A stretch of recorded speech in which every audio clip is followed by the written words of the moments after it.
What's going on, everybody? Welcome back to the channel. In today's video, we'll be diving back into 3 more brews that I kind of came up with rotation in mind for MTG Arena Standard.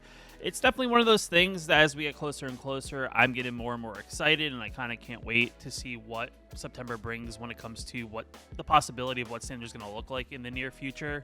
It's, one of those things in like any game when there is a reset, it's really exciting for players who play the game, kind of makes the game a little bit fresher.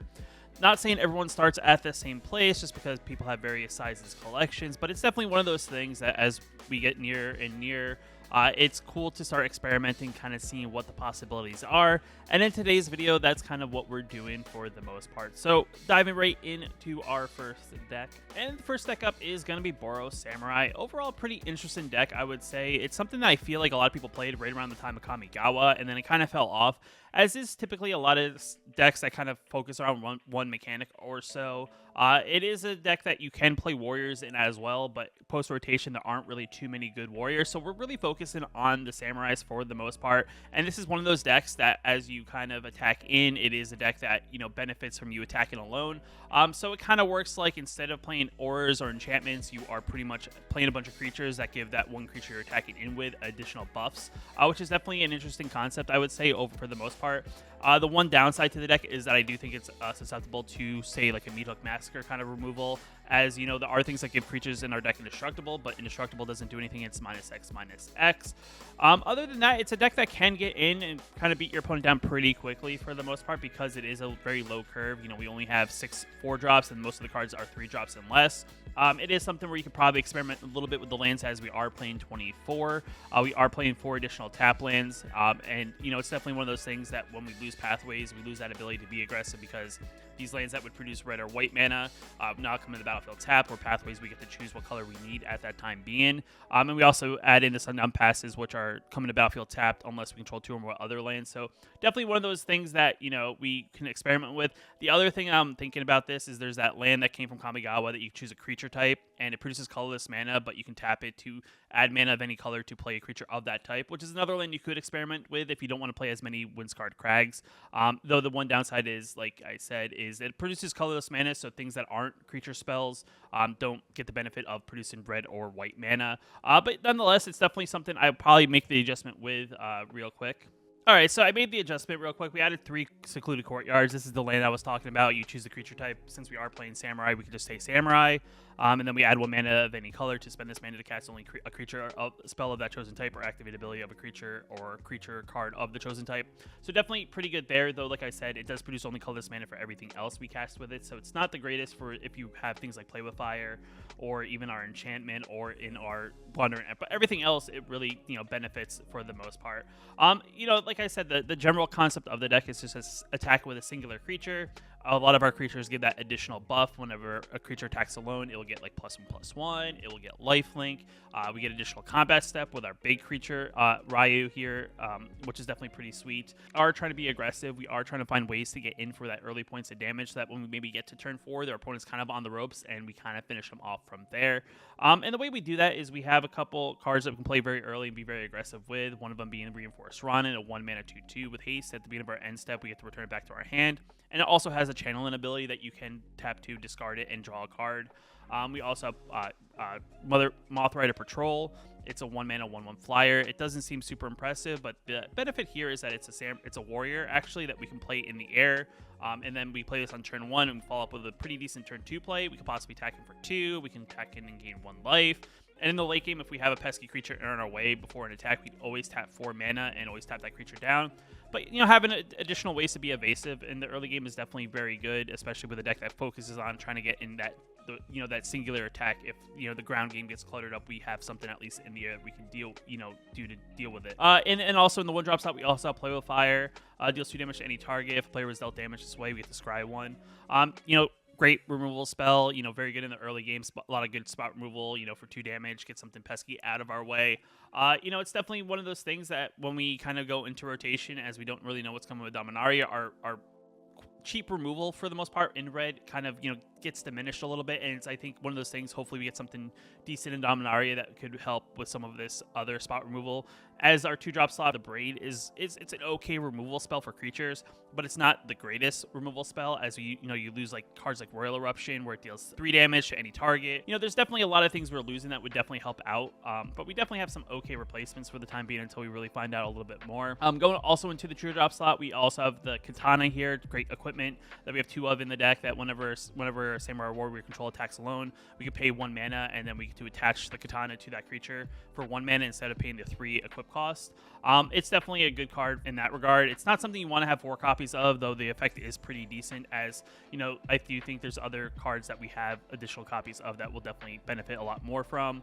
A Ganjo Exemplar is one of them, being a 2 mana 2/1, and then whenever we attack with a Samurai Warrior alone, we give that creature +1/+1 to end a turn. We have Selfless Samurai, which is a 2 mana 2/2 that whenever a Warrior Samurai attacks alone, that creature gets lifelink, and then we can sacrifice it and give target creature we control indestructible end a turn, which is another good thing for if we're against a deck that plays like board wipes that aren't Meathook Massacre or -X kind of board wipes. So it's definitely good there. Kind of went over Abrade as being that kind of filler 2-drop spot removal spell. It's definitely going to be one of those things that this is probably the card that I would swap out as we get a little bit more information about Dominaria United. Another great card for this style of deck, because we are attacking alone, is Tempered in Solitude, a 2 mana enchantment that whenever a creature we control attacks alone, we get to exile top card of our library. We can play that card this turn. So it's kind of like a way to draw a card without really drawing a card. For 2 mana, it's not that bad. In our 3 and 4 drop slot, this is really where the meat of the deck is. You have Angel Fire Ignition, which is kind of be like our finisher of the deck, as it being a 3 mana sorcery that we have target creature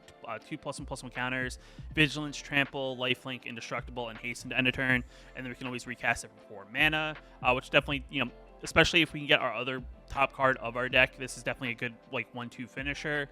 We have Rasana, Asari Commander, 3 mana 3/3 with haste, and then whenever it deals combat damage to a player, if it doesn't have an indestructible counter on it, we give it an indestructible, and then whenever combat damage is dealt to us, that counter gets removed. So definitely an interesting card, but still a 3 mana 3/3 haster that's a Samurai, which triggers a lot of our other abilities. Is definitely very good there. We also have Wanderer Emperor in the deck, just because we are playing white. I think it's a very good card. If you're playing white and it works well with our kind of archetype, as it is, a Planeswalker that makes Samurai tokens, so that's good. We give target creature +1/+1 and first strike until end of turn.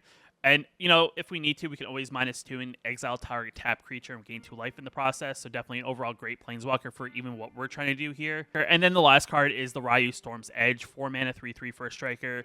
Whenever a Samurai or Warrior we control attacks alone, we get to untap it. And if it was the first combat phase, we get an additional combat phase after this phase. So typically what you want to do here is you want to set up like a pretty decent single attack in, untap that creature, get all the triggers on that one creature, and then depending on what the board state is, you could then either attack in with that single creature, get all the triggers again, untap it, and then it still technically has like Vigilance, or you just swing with the team, which could possibly be the 1/2 finisher. So definitely not bad there. And then, like I said, we kind of went over the mana base, but we did make the one tweak with adding Secluded Courtyard and cutting down on the Windscarred Crags. Still an interesting deck concept that I do think, because of the limited card pool, playing around a particular mechanic, I think is going to feel really good. And, especially when a lot of the decks that play a bunch of cards from various sets, we'll have to kind of figure out what placements are. I think Samurai's is definitely in a spot that we'll see play, especially early on in the meta. It's definitely one of those things that I think, in general, if you're into Samurai's, this is definitely a cool concept of a deck. And it's also one of those things that, more than likely, as much as we won't get Samurais in Dominaria United, there's a possibility that we could get some good Warriors that we can add into the deck, or even good removal as well. As I do think those are probably the 2 areas where maybe the deck is kind of lacking a little bit. There's not as much explosiveness at the bottom end of our deck, just because there are a lot of cards we lose that would feel really good in there post-come rotation. But I do think, depending on how Dominaria goes, this is definitely a good place to start if you're looking to probably play some sort of Samurai or Boros aggro style deck. And the next deck up on the list is going to be Azorius Spirits. Now, this is another interesting deck that I kind of covered here prior on the channel. It is a tribal deck that, there's a lot of spirits, I think, in Crimson Vow, Midnight Hunt that you can definitely play around. And on top of that, being in a very limited card pool, I do think, it's definitely a deck that has a decent advantage. It is more of a tempo deck, as we're trying to be aggressive, but we're also trying to look for opportunities to attack in, but also leave mana open to protect. It's definitely a deck that, can get in for some pretty aggressive damage. A lot of creatures in our deck will also benefit from some of the other cards that we do play, as some of our cards have that ability to go to the graveyard, be cast for a different thing, and get essentially an additional ability like Disturb, or Disturb is kind of like that one ability. And that's definitely pretty good there. And then we have a couple other tricks to kind of get some tempo for the most part. It's definitely got Mischievous Catgeist, which is another popular card that I think I've mentioned quite a few times here on the channel, which is definitely not that bad when it comes to overall trying to be aggressive. And the other thing too is a lot of spirits are flyers. I don't think there is a spirit that's technically a ground creature, so definitely a deck that has built-in evasiveness already in it, so that's definitely good there.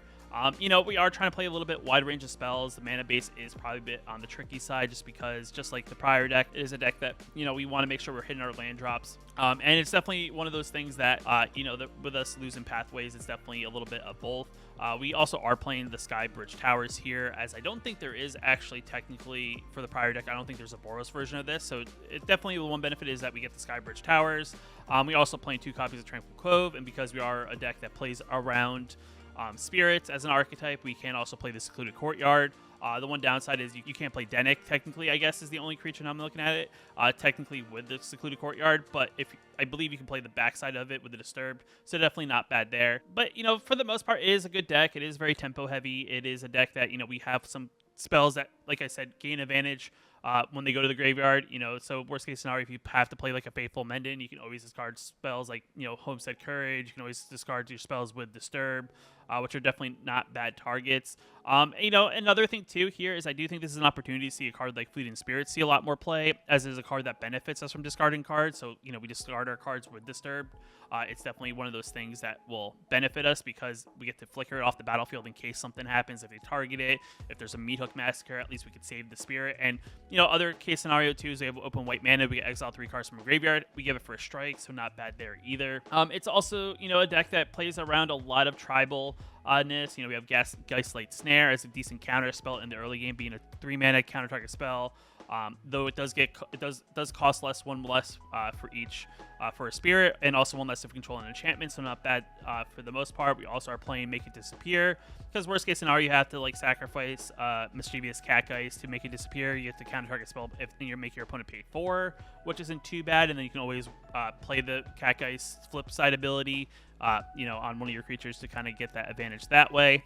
But, you know, like I said, I've kind of covered this deck prior here on the channel, but I figured I'd go ahead and make, you know, a full version of the deck that's kind of decked out for the most part. You know, we have the Homestead Courage here, which is definitely one of those things that allows us to be aggressive, but also stay back on defense, giving our creature +1/+1 in Vigilance, and we can cast it twice, 1 from our hand and 1 from the graveyard. Fateful Absence makes an appearance here, as, you know, it's definitely an interesting removal spell. The one downside, it gives your opponent like some sort of card advantage because they get the clue token that they can sacrifice and draw a card. But, you know, it is one of those things that I do think when you think of blue and white decks, there's not many ways to really destroy creatures, and at least Fateful Absence is kind of that card that helps you do that. And it also targets Planeswalkers, which is definitely very good. We have Fleeting Spirit, like I said, it's a great card at 2 mana, 3/1. You can discard a card to exile it and bring it back at the end of turn, or you can pay 1 and exile 3 cards and give it for a strike. Make It Disappear is definitely great here as well, as it being a way to counter target spell unless it's controller base 2, and then you can always play the casualty cost by sacrificing one of our creatures, and then get in a copy of the spell and essentially make them pay 4. Catgeist is also in the deck, as it is another great card that, you know, if you can get it in for damage when it's out on the battlefield as a creature, you get to draw a card when it deals damage. Most of the time, we can always discard this to one of our discard abilities and just disturb it and put it on one of our spirits that can fly over, which is definitely not a bad way to kind of get in for that points of damage. We have Spectral Adversary, which is another great card. It's a spirit that we can flash in, so we can do this at the end of turn. And it's one of those cards that you dump in mana if you can pay it, and you comes in the battlefield with that many +1/+1 counters, and then you get to phase out that many creatures. So either it gets rid of things on your opponent's side of the board, it can possibly save things on your side of the board if like your opponent's going to Meathook Massacre or board wipe. So definitely not a bad card for a little bit of protection in that way. We got Dennick as well, as it protects our graveyards. You know, on the first side, it is a human soldier. It's not a spirit when it's on its human side, but definitely still not bad. 2/3 for 2. Cards and graveyards can't be the target of spells or abilities, which is definitely good if you get against like a deck that plays like Trespasser or something like that. And then on top of that, you can always play it for its Disturb cost if it does die, and it becomes a 3/2 flyer. That whenever one or more creature cards are put into graveyards from anywhere, we get to investigate. And this ability triggers only once each turn. And essentially, the investigate is that we just get a token. That we get a clue token for you know, that ability, which is definitely not bad. We have Dothria, Vengeful Victim, 2 mana 4/4, which is a great blocker that kind of blocks up the early game, though the downside is once you block or attack with it, you have to sacrifice it. But the flip side is the benefit of the card, as it is an enchantment that we give to target creature. Whenever enchanted creature attacks, we also get a 4/4 spirit creature token tapped and attacking, and then we sacrifice the spirit at the end of combat. So definitely not that bad. It's a little bit of a way to be aggressive, but also not have to commit too much to actually getting in. We have Faithful Mended in here for the little bit of life gain, drawing 2 cards and discarding 2 cards, and also has flashback, so definitely a good way to get a little bit of card advantage if our hand's looking a little bit thin for not too much mana. We have Catilda, Dawnheart of Mater, 3 mana XX, has flying, lifelink, protection from vampires. Its power and toughness are equal to the number of permanents we control that are spirits and or enchantments. Most of the cards in our deck are one or the other. Outside of Dennick, I think being the only card that's not really a spirit. So when you get a creature out of it, 2, you get an enchantment on the flip side that does the same kind of effect. And they both have lifelink, which is definitely good. So a good way to gain a chunk of life, especially if you take a little bit of a beating in the early game. We also have the Geistlight Snare, 3 mana counter spell. It costs 1 less if we control a spirit. It costs additional 1 less if we control an enchantment. And we counter target spell unless it's control pays 3. So it starts out a 3 mana counter spell. Could go all the way down to being only a 1 mana counter spell, so not bad there. We had the Patrician Geist, a 3 mana 2/2 flyer. Other spirits you control get +1/+1, and the cards we cast from our graveyard cost 1 less to cast, so making all Disturbed and flashback abilities that much cheaper. Though I would say the only card that's not really affected by this is the Homestead Courage, just because it already cost 1 to recast, and it's a solid 1 white. So it's definitely something that's not going to get cheaper from that. But still, nonetheless, a lot of cards in our deck will benefit, from this secondary ability of that spirit. We also have the Cemetery Illuminator. It's kind of a card that I kind of forgot about. I actually didn't own any copies of until I put this list together. So I actually crafted one just for the sake of this video. But I also think you only need one. It's a 3 mana 2/3 spirit with flying. Enters the battlefield or attacks, exile a card from graveyard. You may look at the top card of your library anytime. And then once each turn, you may cast a spell from the top of our library if it shares a card type with the card exiled with Cemetery Illuminator. So if you exile a creature card, you get to look at the top part of your library, cast a creature card. If you exile a non-creature spell, you get to play that non-creature spell essentially off the top of your library, which is definitely pretty good there. And then we also have Dream Shackle Geist, another good spirit that is a 3 mana 3/1 flyer. And at the beginning of our combat, we get to choose one. Either we tap down something that could be in our way from attacking, or we make target creature that is tapped already not be able to untap during our opponent's untap step. So definitely, I think a pretty solid deck. Definitely a more tempo-y aggressive deck, I would say. It's definitely a deck that will probably see a lot of play just because there is a spirit, a spirit style deck kind of already out there. It does lose a couple key pieces, I think helps it, but it's definitely a deck that may benefit if there are any additional spirits in Dominar United. And then outside of that, your mana base is, I believe, 23 lands for the most part, or 22 lands, which is not bad because we are a deck that is really low to the ground, so it's definitely not a deck that we need a ton of land, but definitely having land is not a bad thing. So if you do think that you're kind of getting a little not drawing enough lands, you can always cut down on some of the cards. Like if you don't think you need 4 copies of these 2, you can go down to 3 copies, add in 2 additional lands if that's kind of what you're thinking. But you have 5 plains, 7 islands, 4 of the Dream Deserted Beaches, 2 Skybridge Towers as a way to kind of draw cards if we really need to, Tranquil Cove at 2 copies, and then also 2 copies of Secluded Courtyard. Like I said, Secluded Courtyard in this deck is not as ideal just because there are a lot of things in our deck that we want to cast on the flip side. So having a way to produce those colors is definitely is definitely more beneficial to us than having 4 copies of this, just because we are playing a Spirit Tribal deck. But still, nonetheless, Azorius Spirits is definitely a deck that I could see some play, especially if you're that person who likes that kind of tempo-y style, looking for your opportunities to attack and also control the battlefield for the most part. So definitely not a bad deck, to say the least. But the last deck up I have here on the list is going to be a Gruul modified deck. Now, this is kind of an interesting deck that I'm actually surprised there aren't a version of this already out there. But it's definitely a deck that is playing a bunch of cards that try to put +1/+1 counters on things you control. And then on top of that, we are trying to modify our creatures essentially in various ways. It is kind of like a green deck with a splash of red for a couple key cards. But for the most part, most of the cards that we have in the deck will help modify our creatures. We got Kamano here as a way to be aggressive in the early game, deal 1 damage to each opponent in Planeswalker control. Chapter 2 is just kind of helps us get a modified creature on turn 2 as, that creature enters the battlefield with additional +1/+1 counter, which is good. And then on top of that, we get a 2/2 haster that whenever a sorcerer we control we did damage to a creature would die, they exile instead. We got a Ascended Pack Leader in here, which is not as good as it maybe once was in the mono green Stompy, but it's still a card that is definitely interesting in the fact that it's a 2/1 for 1, which is always good, so you can be aggressive. It is a card that benefits us if we already have stuff that's expensive on the battlefield, as it enters the battlefield with a +1/+1 counter on if we control permanent with mana value 4 or greater. So it comes in the battlefield, possibly modified. And then whenever we cast a a spell with a mana value 4 or greater, we get to put a +1/+1 counter on Ascendant Pack Leader. So definitely one of those cards that is definitely interesting. I think it works in this style of deck just because it is a deck that we're trying to modify creatures, and it have an ability to modify creatures or modify itself is definitely good there. We got Play with Fire as being our little bit of early game spot removal, just because it's 1 mana, 2 damage to any target at instant speed, and if a player was dealt this way, damage this way, it you get the scry one. We have 4 copies of Gala Greeters, just a very good card that I feel like we'll see a lot more play, as it is a card that has a lot of benefits, especially in a creature heavy deck.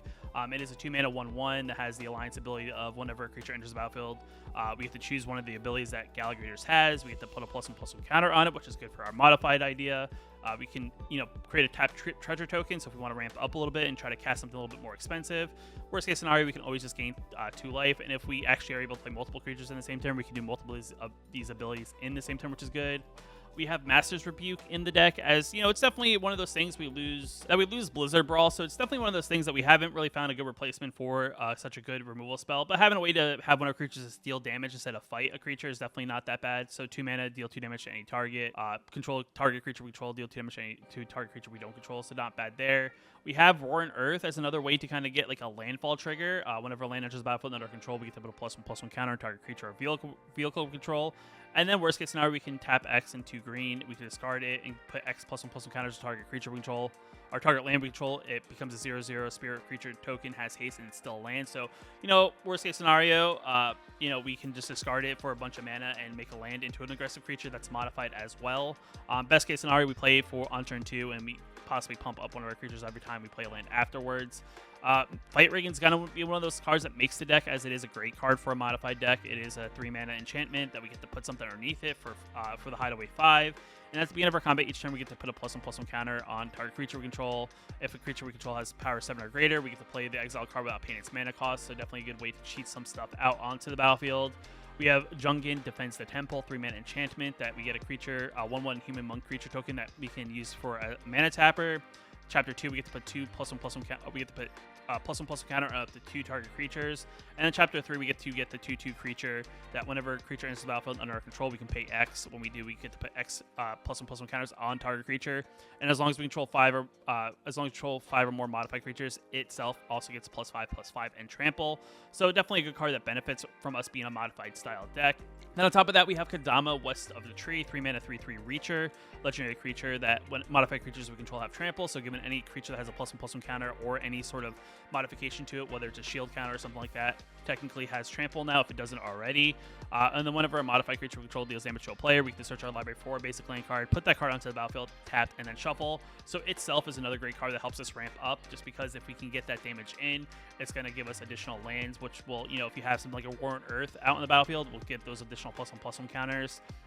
In the 4-drop slot, we have Thunder and Raiju, just a great card that, itself is a built-in way to get creatures modified. And based on how many creatures we have modified when it attacks, we get to deal that much damage to our opponent. So it is a creature that is aggressive. It deals a bunch of damage, and if we have a bunch of modified creatures, it'll benefit us in the long run, so definitely good there.